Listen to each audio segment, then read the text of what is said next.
এই যে আমাদের একটা সামান্য জায়গা মাত্র 50-60 হাজার হলেই এই জায়গাটা ক্লিয়ার হয়ে যায়।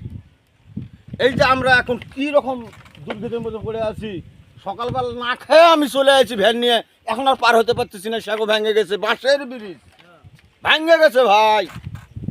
আমার একটাই দাবি, এই সাঁকো প্রত্যেক কেন টাকা শর্ট করছে, যত টাকা শর্ট করছে বদ বাকিটা আমি পুরাবো।